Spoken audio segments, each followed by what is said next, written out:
발 마사지 매트가 통증을 키운 이유. 혈액순환이 아니라 과부하가 쌓이고 있었습니다. 여러분도 이런 경험이 있으십니까? 하루 종일 서 있거나 오래 걸은 날이면 집에 돌아와 신발을 벗는 순간 발바닥이 살았다 하고 풀리는 느낌 말입니다. 그런데 그때 딱 한 가지 유혹이 생깁니다. 발 마사지 매트 한 번만 밟으면 내일은 괜찮겠지. A씨도 그랬습니다. 퇴근하고 현관에서 양말도 벗기 전에 그 돌기 매트 위에 올라섰습니다. 처음 10초는 따끔합니다. 그런데 신기하게 30초가 지나면 발이 뜨끈해지고 시원해지는 느낌이 올라옵니다. A씨는 생각했습니다. 이거다. 혈액순환이 도는 느낌이다. 하지만 여기서부터 이야기가 갈라집니다. 시원한 느낌이 늘 좋은 신호는 아닙니다. 통증이 줄어든 게 아니라 통증이 덮인 것일 수 있습니다. 돌기 매트를 밟을 때 느끼는 따끔함은 발바닥의 감각 신경을 강하게 자극합니다. 이때 뇌는 통증 신호를 처리하느라 바빠지면서 원래 있던 불편감이 잠깐 묻히는 일이 생깁니다. 그래서 시원하다라고 느낄 수 있습니다. 문제는 통증이 사라진 게 아니라 통증이 잠깐 가려졌을 가능성이 있다는 점입니다. A씨는 그날 이후로 매트를 루틴으로 만들었습니다.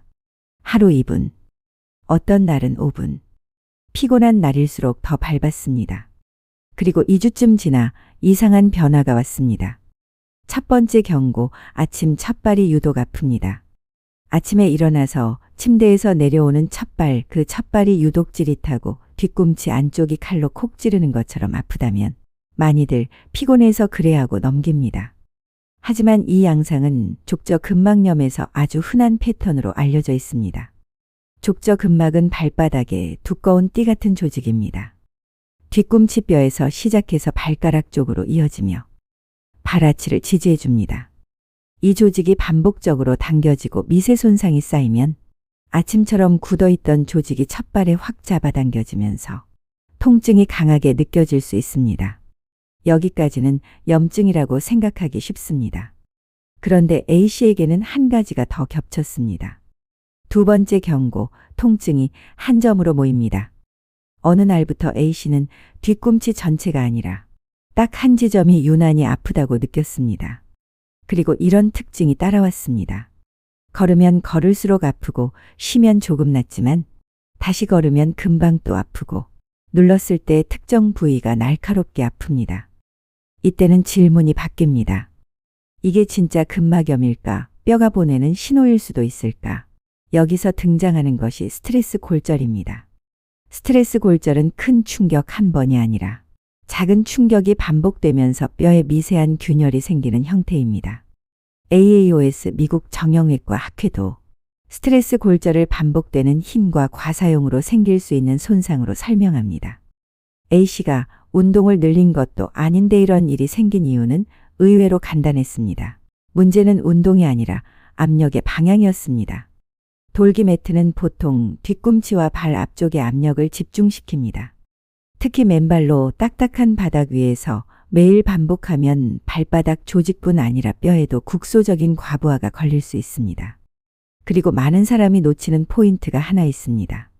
발이 피곤할수록 사람은 무의식적으로 체중을 더 편한 쪽으로 실어버립니다. 뒤꿈치가 아프면 앞꿈치로 버티고 앞꿈치가 아프면 뒤꿈치로 버팁니다. 이 보상 동작이 반복되면 통증 부위가 옮겨 다니거나 둘 다 나빠질 수 있습니다. A씨는 어느 날 문득 깨달았습니다. 매트 위에서 참고 버틴 그 시간이 내 발에겐 훈련이 아니라 추가 업무였구나. 병원에서 갈리는 포인트, 근막염이냐, 피로골절이냐. 여기서부터는 정보가 힘이 됩니다. 둘은 대처가 꽤 달라집니다. 족저근막염 쪽 신호는 이런 경우가 많습니다. 아침 첫발이 가장 아프고 조금 걸으면 풀리는 느낌이 들다가 오래 서 있거나 오래 걸은 뒤 다시 아파집니다. 피로골절 쪽 신호는 이런 경우가 많습니다. 특정 한 점이 예리하게 아프고 활동할수록 악화되고 휴식으로도 회복이 더디며 경우에 따라 붓기나 압통이 동반될 수 있습니다. NHS 안내자료도 스트레스 골절에서 통증이 활동과 연관되어 악화될 수 있고 평가가 필요하다고 안내합니다. 중요한 건 참다 보면 낫는다로 버티는 동안 손상이 누적될 수 있다는 점입니다. 그럼 발 마사지 매트는 무조건 나쁩니까?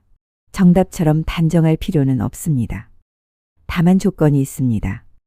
이미 통증이 있는 상태에서 맨발로 딱딱한 돌기 압력을 매일 반복해 버티는 방식으로 사용하면 그때는 회복을 돕기보다 과부하를 키울 가능성이 있습니다.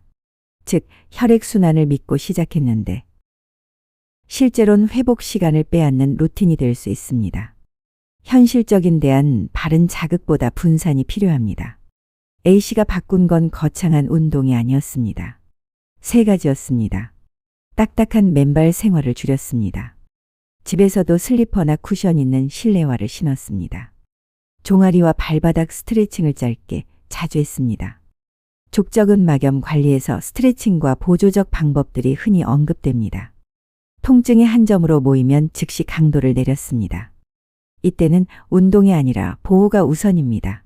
그리고 마지막으로 A씨는 매트를 이렇게 정의했습니다. 이건 치료제가 아니라 자극 도구다. 내 발의 상태가 좋을 때만 가볍게 쓸 수 있다. 통증이 있을 땐 오히려 조심해야 한다. 이 한 문장이 선택을 바꿨습니다. 발은 매일 우리 몸을 운반하는 구조물입니다. 그래서 발 통증은 의지로 누르는 순간 잠깐은 넘어갈 수 있어도 나중에는 더 큰 신호로 돌아올 때가 있습니다. 발 마사지 매트를 쓰고 있는데 통증이 줄지 않거나 오히려 위치가 뾰족해지고 있다면 순환이 도는 중이 아니라 과부하가 쌓이는 중일 수도 있습니다. 오늘은 발에 질문 하나만 던져보면 좋겠습니다. 지금 필요한 건 자극입니까? 아니면 회복입니까?